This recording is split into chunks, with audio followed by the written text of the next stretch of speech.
Hola, mi nombre es Jean-Paul Espinosa y actualmente formo parte del equipo de biblioteca de la Casa de la Literatura.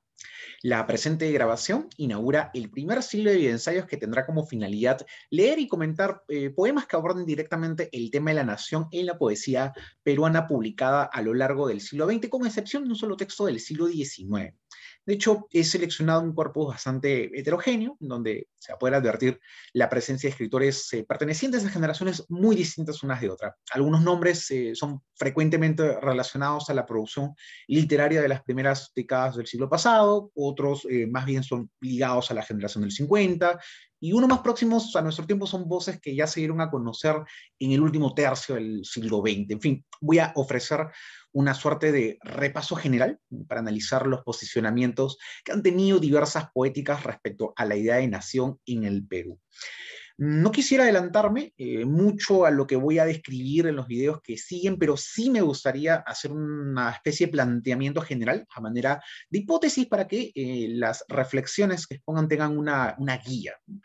Verán, desde mi perspectiva, los poemas que conforman el objeto de estudio de estos videoensayos se caracterizan por mostrar predominantemente una mirada crítica del Perú. Y hago énfasis en la palabra predominantemente porque, si bien es cierto, la gran mayoría de estos textos se propone ahondar en los conflictos constitutivos de la nación, hay otros, como el que vamos a abordar en breves segundos, que más bien optan por elevar cantos celebratorios al Perú. Eso quiere decir que a muy grandes rasgos la poesía que se ha escrito en nuestro país a propósito de la cuestión nacional se divide en dos tendencias. La primera buscaría construir y legitimar una imagen armónica de la identificación entre sujeto y nación. Se trata como de poéticas que intentan fundar una especie de unidad homogénea y a veces incluso desproblematizada para el país, y para eso apelan a una visión arbitraria de la historia, una idealización del mestizaje, la exaltación de ciertos símbolos y un largo etcétera. La segunda, en cambio, explora las fracturas de una república que se revela a todas luces como fallida o cuando menos trunca, y de esa manera pone en jaque el sentido de pertenencia. Se trata de poéticas que expresan un descontento de su entorno nacional, en tanto distinguen en él una serie de desigualdades, exclusiones y fallos de distinta índole. Pero bueno, para no establecer polaridades que de repente simplifiquen o reduzcan el tema, se podría añadir una tercera tendencia, que más bien tiene que ver con poéticas que habitan un punto de tensión entre la representación de una nación feliz y una nación en crisis, ¿no? Casi siempre al borde del colapso. Esto último es muy interesante porque da cuenta de subjetividades que se reconocen como parte de una nación atravesada de contradicciones. Y para estos poemas, el país puede ser tanto una instancia de orgullo, de lazos entre ciudadanos, de afectos reivindicativos, como también el lugar de las fisuras, el de los desencuentros, el de las deudas históricas.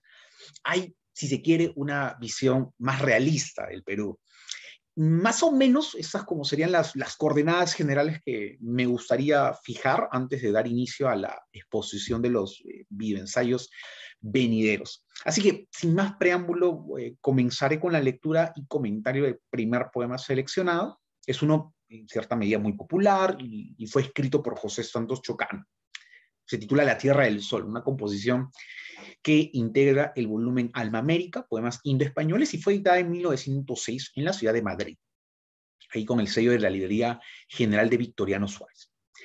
A continuación, daré una lectura en voz alta y pasaré después a comentar mis impresiones.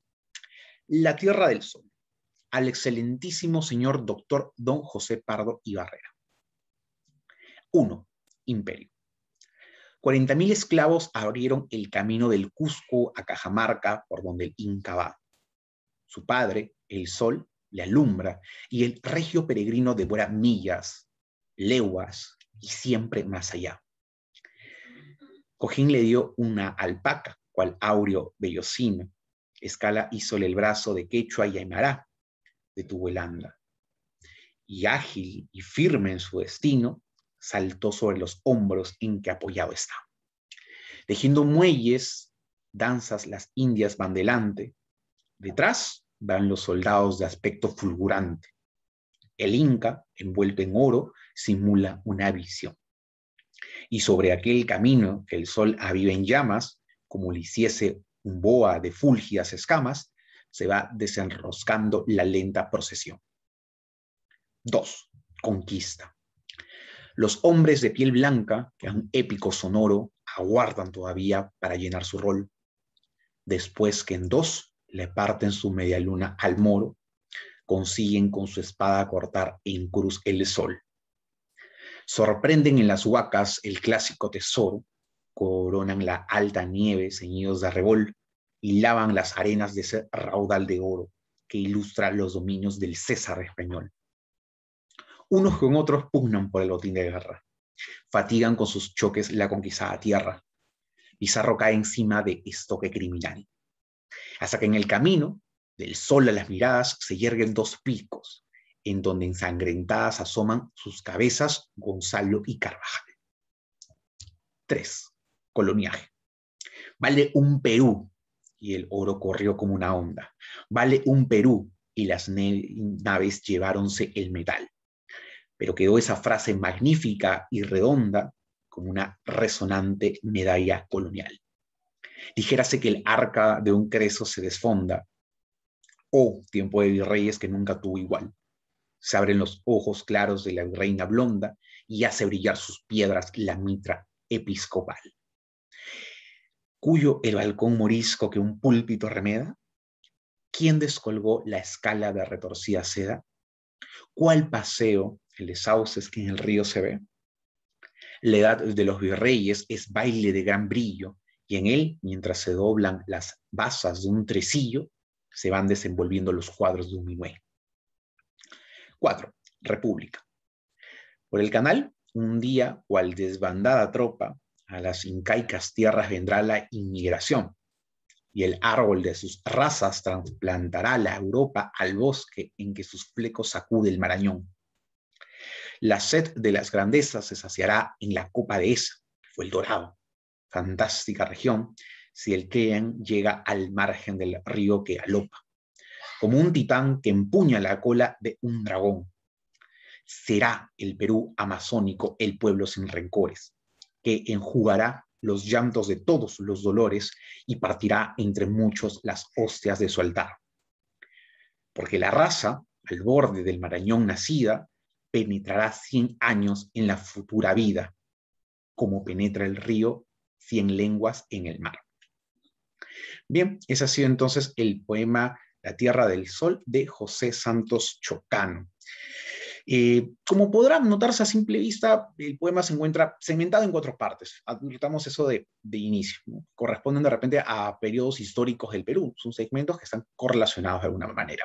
Lo llamativo es que se articula una secuencialidad lineal, de tal manera que el lector puede advertir algo así como un proceso que poco a poco va desarrollándose hasta llegar a la República, que desde el punto de vista del poema pareciera ser como la instancia última del devenir histórico. Cuando observé eso me preguntaba, primero, cuáles son esos rasgos que caracterizan a esa linealidad histórica, y por otro lado me preguntaba también qué personajes, qué hechos son privilegiados en la descripción del pasado que hace el poema. Lo pregunto porque definitivamente el texto, como cualquier otro que tenga un correlato histórico, opera un recorte de la memoria, y de ese modo escoge qué decir, qué no, qué figuras construir y bajo qué aspectos presentarlas.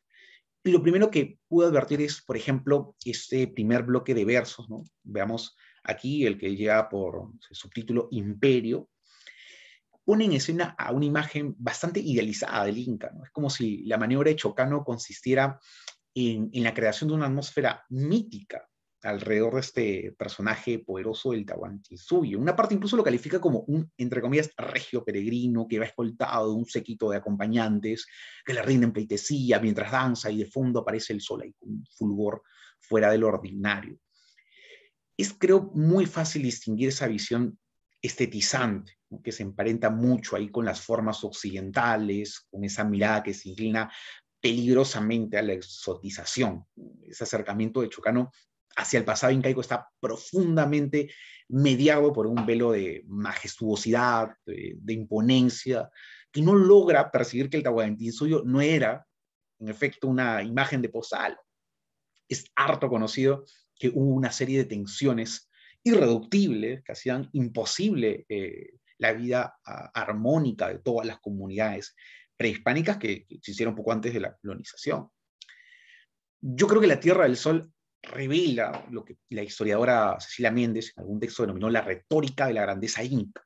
Es un discurso que idealiza el pasado prehispánico en función de ciertos intereses de las clases criollas, intereses que, por cierto, tienen que ver con un sentido de unidad y homogeneidad casi mítico que se intentó fraguar desde el siglo XIX en adelante como para imaginar la nación. Y esto último es un punto problemático, porque si por un lado vemos que el poema glorifica una etapa histórica, como es el incanato, y no cuestiona mucho qué conflictos internos había dentro de ella, por otro lado vemos que esas operaciones ideológicas eran muy comunes en un periodo formativo de identidad nacional. De alguna manera, los intelectuales de entonces estaban diseñando esas mitologías propias del imaginario nacional y necesitaban recurrir a narrativas deslumbrantes, complacientes, que generaran esas emociones de identificación.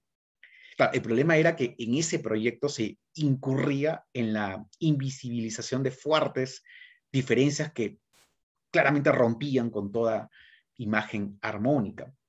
Tal vez por eso me resulta un poco más interesante el segundo y tercer segmento. Creo que la exploración que hace Chocano del periodo de la conquista y el coloniaje pone de relieve con mayor pulso la violencia que ha caracterizado nuestra historia. Acá justamente están viendo en pantalla estos dos segmentos que menciono. Un verso, por ejemplo, dice que los españoles consiguieron cortar en cruz al sol, ¿no?, con su espada, una obvia referencia a los sistemas de imposición religiosa que se mantuvo vigente durante el virreinato.